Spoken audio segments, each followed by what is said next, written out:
the football game. He ran the missed field goal back. He ran it back 109 yards. They're not going to keep him off the field tonight.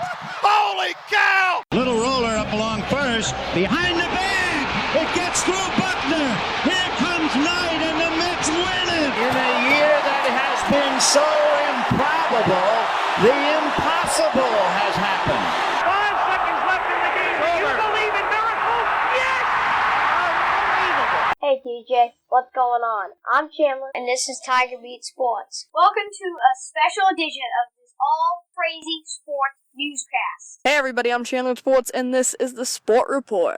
Chandler with Sports is how he wants to go. With is his middle name, Sports his last name. At the Sport Report, we pride ourselves on neutral, down the middle coverage with an analytical spin. We remove the bias so you can think about a team without any outside opinion. No crazy points for attention. No power rankings. No opinions. Just sports. We're going to throw out the bias and throw in some facts. We're out to change the game. So without further ado, here we go. Hit it, Blaze. This is the Sport Report. Hey everybody, I'm Chandler with Sports, and this is the Sport Report. This week, Connor Treadwell traveled to Baton Rouge for Tennessee versus LSU. Colby Volrath was at Arrowhead Stadium for the Las Vegas Raiders and the Kansas City Chiefs for Monday Night Football. And I'll be taking you through Major League Baseball, soccer, NASCAR, and a couple other news and notes, as well as answer our trivia question at the end of the show. Stay tuned towards the end, because we've got a nice piece from Keith Jackson from 30 years ago ahead of the third Saturday in October. First up, we'll go to CT in Baton Rouge, college football. Oh, the band is out on the field! Yes! Oh, man! Left. Caught! Touchdown! Caught by Westbrook for a touchdown! Incredible! College football update. Connor Treadwell joins us on the Sport Report for college football. And CT, it's good to have you back this week. Good to be back. We had a lot of ranked matchups, 5 of them in total. We will start in the lovely conference of the FCC, the SEC, the Southeastern Conference. Number 8 Tennessee traveled to Baton Rouge to take on number 25 LSU. The Volunteers of Tennessee 40, the Tigers of LSU 13. Tennessee was in command from the opening kickoff, quite literally when LSU muffed the opening kick. And in the words of Keith Jackson, it is the third Saturday in October. Alabama, Tennessee. But we'll get to that in just a moment. Connor, Hendon Hooker looked phenomenal for the Volunteers again, the quarterback for Tennessee. Hendon Hooker was 17 of 27, 239 yards on the day, along with 2 passing touchdowns. Running back Jabari Small was 127 yards on the ground, along with 2 touchdowns. Wide receiver Brew McCoy was 140 yards through the air. LSU's quarterback Jaden Daniels was 32 of 45 with 300 yards, 1 touchdown, and 1 interception. Unfortunately, Tennessee's offense did have 3 turnovers, but they did manage to get the win. Continuing in the Big 12, number 17 TCU against number 19 Kansas.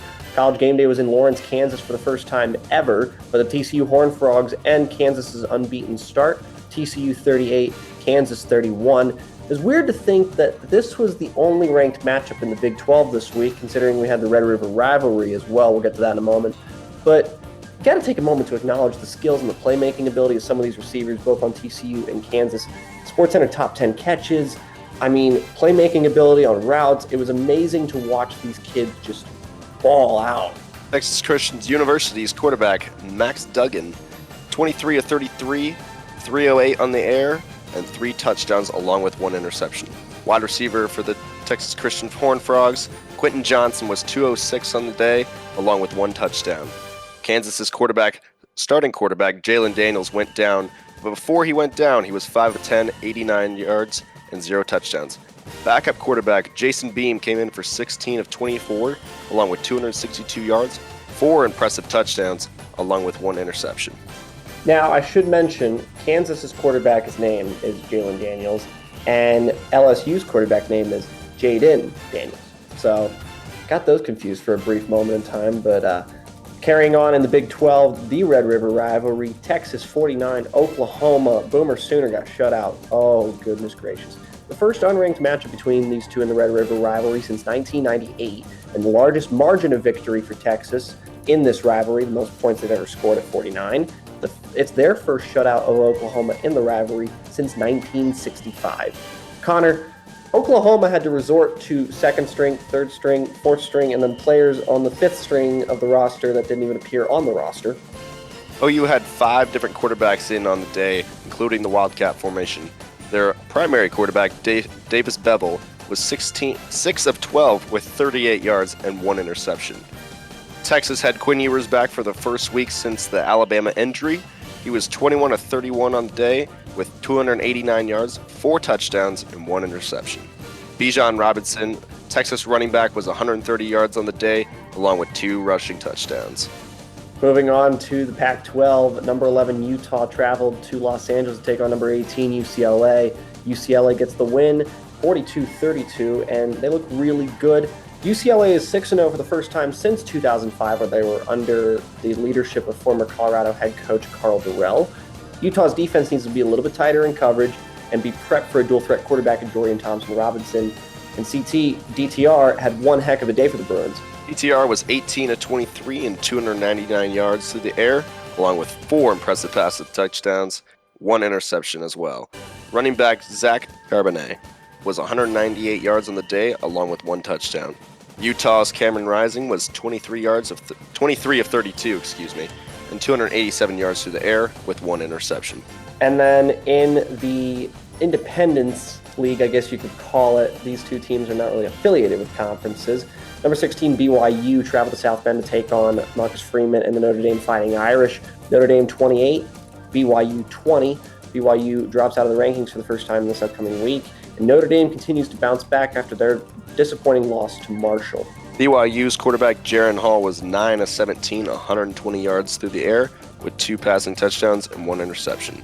Wide receiver Cody Epps was 100 yards through the air with 2 touchdowns. Notre Dame's quarterback Drew Pine was 22 of 28, 262 yards, 3 touchdowns, and 1 interception. Impressive day for the tight end Michael Mayer, 118 yards through the day and 2 receiving touchdowns. Catch you up on other information from other, I guess you could say, matchups quickly. Nebraska 14, Rutgers 13. The Husker Hex continues. So take this for just a brief moment in time here. Since beating Nebraska, Northwestern, Oklahoma, and Georgia Southern are a combined 1-11. Yes, it is called the Husker Hex for a reason. Continuing in the Big Ten, Iowa 6, Illinois 9. Yeah, Illinois hadn't beaten Iowa since 2008, and Iowa turned it over on a pick late in the fourth quarter as their first turnover in 46 drives. Over to the Big 12, number 20 Kansas State, 10-9 winners over Iowa State. Very low scoring, K-State and Heisman Trophy candidate quarterback Adrian Martinez hold on for a slim victory. In the ACC, Louisville 34, Virginia 17. The Cardinals were without Malik Cunningham, and their backup quarterback did a phenomenal job in his first FBS start. North Carolina 27, Miami 24. Miami simplified the reads for their quarterback Van Dyke, and they limited the playbook for him to help him, but they still had turnovers. They still threw picks, and North Carolina is now 5-1 as they come into town. Now they play Duke this week. In the SEC, Mississippi State 40, Arkansas 13. State still looks fantastic. They're playing as good football as any time in their history. Mike Leach has them as the top 16 team in the country. Arkansas's got a lot of questions. Arkansas has BYU this week. And finally, Alabama, number 1 Alabama, was in a dogfight at home against former assistant coach Jimbo Fisher, who's now the head coach of the Texas A&M Aggies. Alabama 24, Texas A&M 20. A&M had the ball on the Alabama 2 with a chance to win the game, but they failed to convert. And Alabama was favored by 24, and without their Heisman Trophy candidate and reigning Heisman Trophy winner Bryce Young, they only scored 24, so they'll hope to have him back as Alabama takes on Tennessee this week. Looking ahead to this week, CT, this has not 1, not 2, not 3, not 4, not 5, but 6 ranked matchups. Awesome week we're looking forward to here. We got Penn State and Michigan in the Big Ten. Yep, it's the 3rd top 10 matchup in the series and the first since 1997. In other matchups, number 8 Oklahoma State is at number 13 TCU. The Horned Frogs have their best ranking since being number 9 in 2017, and they almost made the college football playoff. Number 15, NC State is at number 18, Syracuse at the Carrier Dome, the first matchup of ranked teams at home for Syracuse since 2001. And Connor, we both know it's very difficult to play in the Carrier Dome. A lot of teams throughout history have been known to struggle in the Carrier Dome. Maybe it's the turf, maybe it's just the atmosphere. We don't know, but it's going to be an interesting game. Number 16, Mississippi State is at number 22, Kentucky. It's the first time these teams will be ranked in 49 meetings. Kentucky without Will Levis last week as they lost to Spencer Rattler and South Carolina. And then in the Pac-12, the final ranked matchup of the week, number 7, USC at number 20, Utah, coming off a loss against another LA team in UCLA. It'll be the second straight game for the Utes against a ranked Los Angeles team. We got Auburn and Ole Miss, although they are not ranked, but it's a good SEC matchup for 9th-ranked Ole Miss. We're looking at 19 Kansas coming off a loss from TCU. They play Oklahoma, who just got beat by Texas badly. They didn't get beat, they got smoked. They did. With the help of Quinn Ewers being back, it was very helpful to have that team rolling into the 22nd spot. For Iowa State, they play this week. That'll be a fun Big 12 battle. Minnesota looks forward to 24 Illinois, number 24 Illinois. Looking forward to that top 10 matchup is Alabama and Tennessee. Number 3 Alabama, number 6 Tennessee, playing in Knoxville, Tennessee. Second top 10 matchup between these two schools since 2000. So really excited to see that. That'll be at 3:30 p.m. Eastern on CBS. Other news and notes in the college football world, James Madison is ranked for the first time in their first season in the FBS, the bowl subdivision as they call it. They are the first team to do that when they are in transition between the FCS, which is essentially the lower division of college football, Division I, and FBS, which is the higher division. James Madison was an FCS powerhouse with North Dakota State. They met in the title game twice in the last 6 years, and their coach has said that the pandemic helped the team get their roster up with more eligible players taking redshirt years and transferring in. The college football playoff rankings come out in 3 weeks, and the reason we are not covering the top 25 for the AP and going down the list like we would for the CFP, because the CFP rankings are the ones that matter at the end of the day. We know we've had questions come in about that. We just wanted to clarify that. And finally, Connor, an interesting question for yourself and for the fans at home. Why do coaches seem to kind of trail off towards the end of their tenure at a school? Carl Durrell at Colorado, or Paul Chryst at Wisconsin, other coaches over the years. It's not that they're coaching to get a buyout per se, but there is a question. I mean, is there a question in your mind of why they just stopped caring? Do they know they're going to get the money? Like, what's the thought here? There's definitely some food for thought here in this question for even me and our listeners.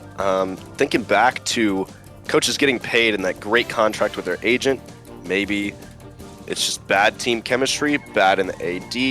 We don't know, but it's some food for thought for this week. So we're going to leave up to our viewers kind of decide and kind of pick for themselves. That's an interesting point you bring up, though. Yeah, it was a fan-submitted question this week. It was very interesting to read that in the inbox. I was like, I'm actually going to pose this to CT and see what happens there. That covers Week 6 and looks ahead to Week 7. That is college football. Now on to the NFL. Touchdown Auburn! Touchdown Auburn! A miracle to Jordan Hare! Pass is intercepted at the goal line by Malcolm Butler. How in the world? Oh my goodness! Around the NFL. Okay, so we were talking about the Thursday night game. Colts 12, Broncos 9, overtime. I mean, there was no offense. Russell Wilson is paid $245 million a year, and he doesn't know what the heck he's doing. Unbelievable. It's great. It's really great. Yeah. Unbelievable game. London game. Giants 27, Packers 22. Free Aaron Jones. He's running wild this whole season, and yet they don't stick with him and continue to pass. And Packers end up losing. Well, Rodgers said that they needed to air the ball out more, and this is clearly not the solution. Orchard Park in Buffalo. The Bills 38, Steelers 3. Nobody circles the wagons like the Buffalo Bills. I'm surprised that Coach Tomlin chose this week of all weeks to start Kenny Pickett. He's facing a gauntlet against the Bills, and I believe next week he faces the Tampa Bay Buccaneers. Well, a baptism by fire is like the Mike Tomlin mantra, if you really think about it. Well, Kenny Pickett threw for 320 yards. Think about that, against the Bills defense. Chargers 30, Browns 28. Justin Herbert had an interesting day. Austin Eckler, the Chargers running back, did fantastic on the ground, had some long runs that he broke off. A lot of lead changes in this game. Holy smokes. Yes, this was a good game to watch. And then it comes down to Cade York for a field goal at the end, the Browns kicker, and he missed it just wide. I thought it was going to sneak in. Nope. Texans 13, Jaguars 6, AFC South battle between two of the worst teams in the league, but Jaguars have been, 500 prior to entering this game. They just got smoked by the Eagles.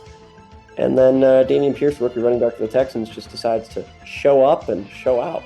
Yeah, what a barn burner of a game, 13-6. Great defense or bad offense? Both?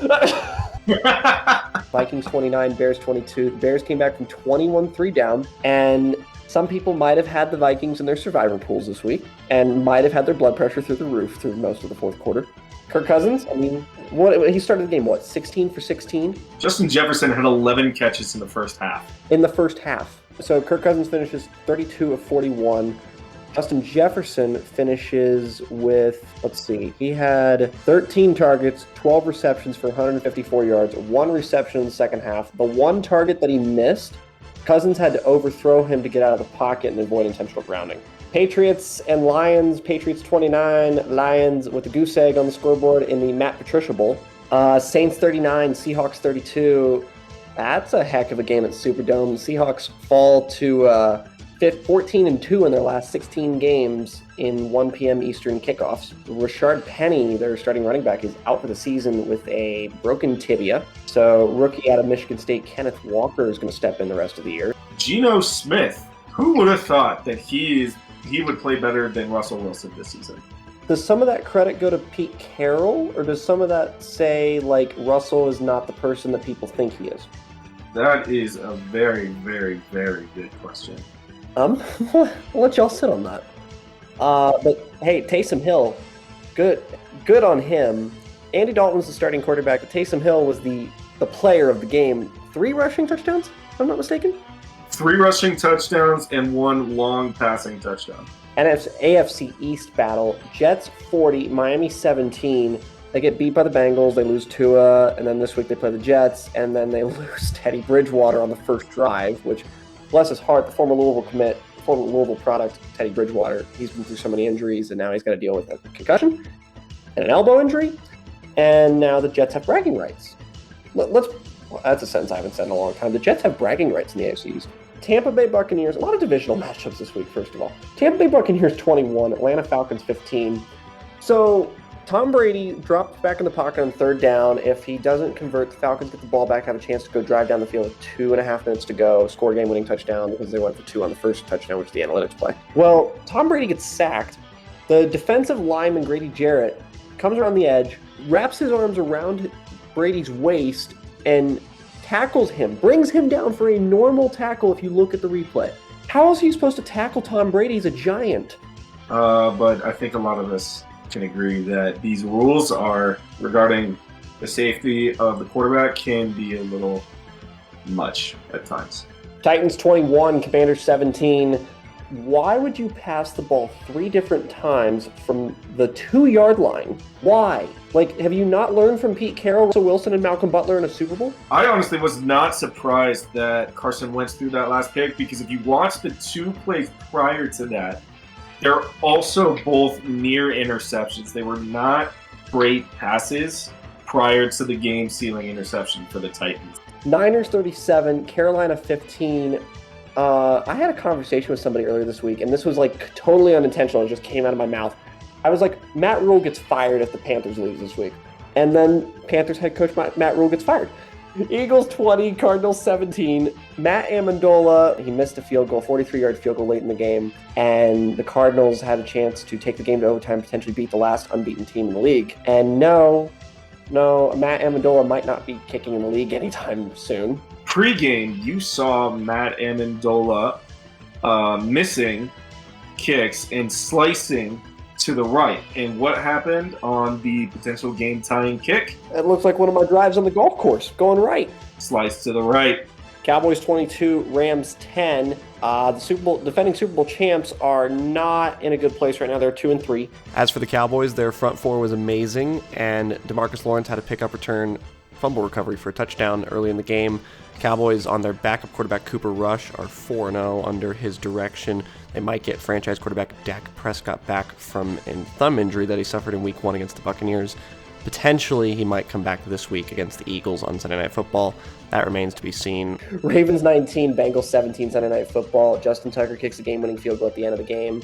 One of the most impressive aspects of this game is the Ravens defense to be able to bounce back from a terrible start to the season, especially against great passing offenses, to surrender a ton of points and yards to the Jets and Bills, given the Bills only scored about 20, but still played a great game. To come back and essentially neutralize Joe Burrow and Jamar Chase. And finally, Monday Night Football from Arrowhead Stadium in Kansas City. The Chiefs 30, the Las Vegas Raiders 29. Head coach Josh McDaniels of the Raiders went for 2 with 4:27 to go in the fourth quarter. They failed to convert on Josh Jacobs' run up the middle. He was stopped about a yard short of the goal line. The Chiefs took the ball, went down, well, went 3 and out.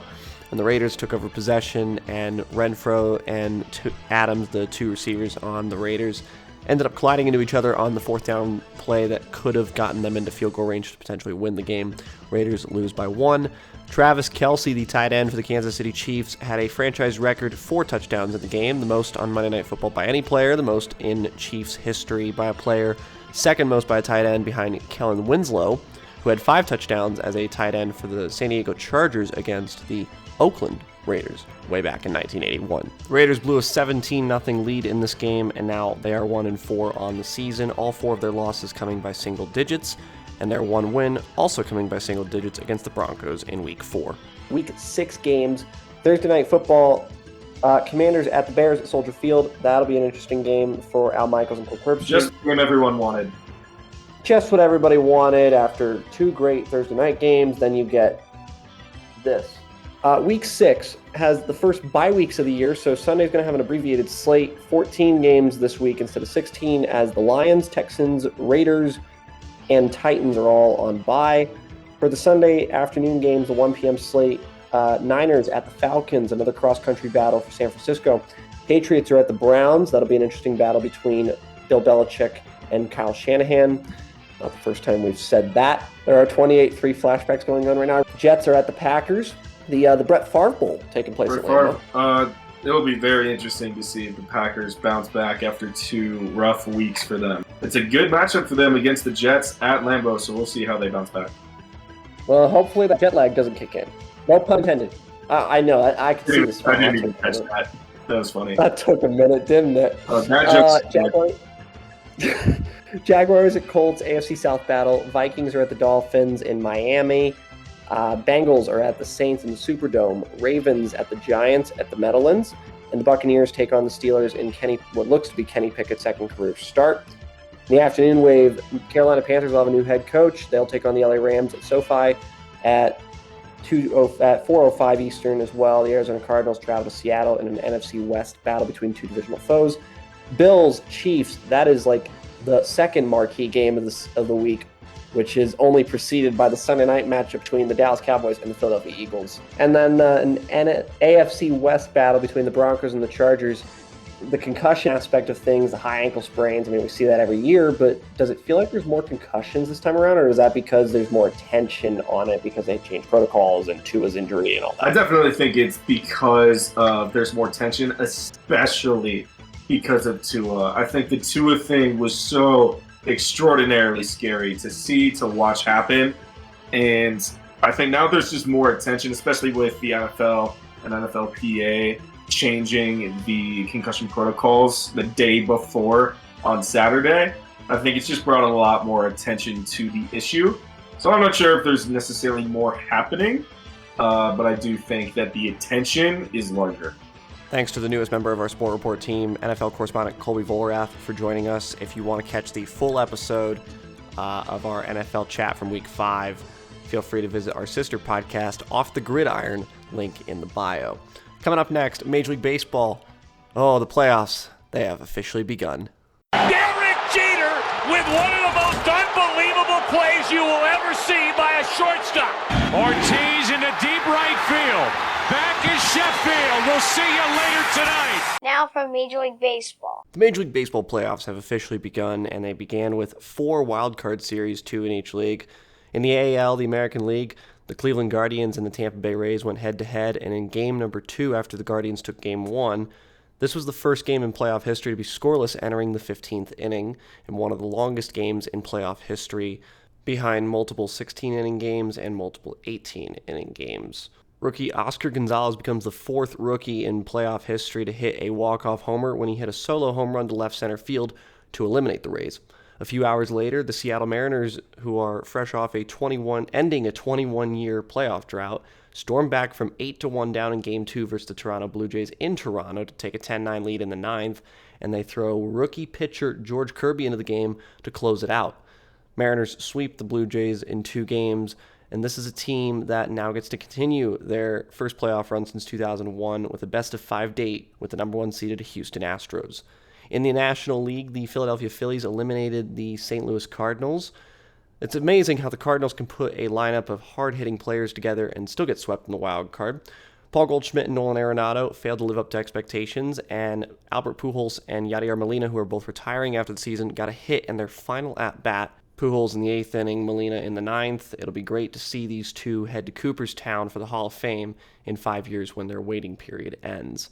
Some diehard Cardinals fans, Joe Buck included, probably had their blood pressure through the roof during the game, but sadly it does not end in a win. Pujols, Molina, and possibly Adam Wainwright, the pitcher for the Cardinals, all head into the sunset after a wild card exit for St. Louis. The Phillies move on to face the Braves.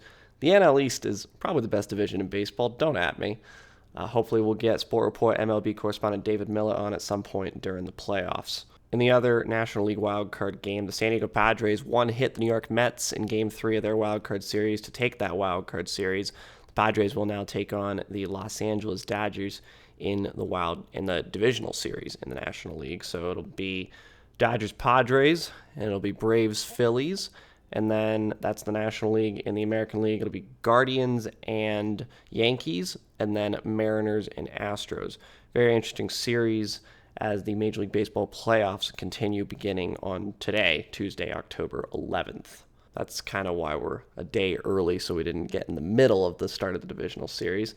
Speaking of something that's also starting tonight, Tuesday, October 11th, the National Hockey League opens up their regular season in the United States. They had 2 games overseas between the Predators and the Sharks. Tonight, the Lightning and the Rangers and the Golden Knights and the Kings kick off the NHL regular season slate.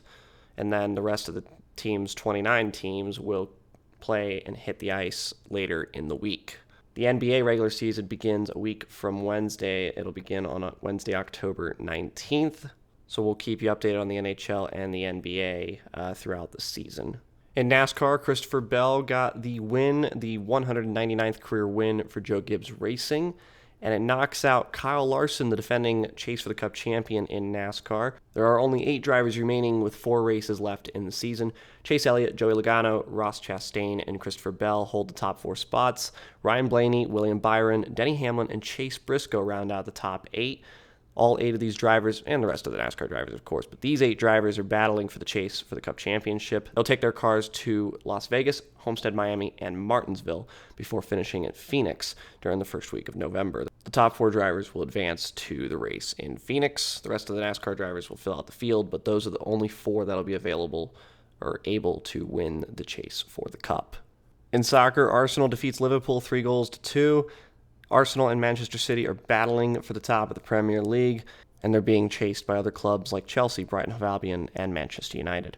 The answer to last week's trivia question in honor of Kansas and Iowa State: those 2 teams played to a 34-all tie in 1990, giving Kansas the most ties in Division I football history. They had 58 ties, for those of you wondering. The NCAA introduced overtime right after that season, so Kansas probably holds this record for a very long time, or forever. This week's trivia question: the New England Patriots led by 16 points at half versus the Detroit Lions this past week. The question is, when was the last time that the New England Patriots blew a 10-plus point lead at halftime at home? We'll have the answer for you next week. This week in Philadelphia, this isn't really trivia, but something to look out for. The NLDS, the Phillies will be at home to the Braves on Sunday night, as well as the Philadelphia Eagles at home to the Dallas Cowboys. Very interesting matchups in both of those leagues. And finally, we will leave you with a 30-second blurb from Keith Jackson as he talks about the 3rd Saturday in October from way back in 1992 that somehow still rings true to this day. It is the third Saturday in October, and the show is on one more time in Knoxville, Tennessee. One of the premier games in college football about to be played. Nearly 100,000 faithful will huddle today in East Tennessee to shout, "Roll Tide" to the deepest regions of the Smokies and dance to Rocky Top until there is no energy left. Hello again, everybody. Welcome to that wonderful old third Saturday in October in Eastern Tennessee. It's always fun to come back. For now, I'm Chandler. So let it be written, so let it be done. Thanks for tuning into the Sport Report today. We'll be back on our next episode with the latest in sports. Right now, we're still working on a website, but if you want to follow us on social media, we are at SR_CWS on Instagram and Twitter. You can also find our podcast on Anchor, Spotify, iTunes, Google Play, you name it. We're on almost every podcast platform. This podcast is copyrighted by the Sport Report for viewers to understand sports from a news reporting basis. Any other use of this podcast, Sport Report logos, or anything associated with this podcast without the express written consent of Channel Sports is strictly prohibited.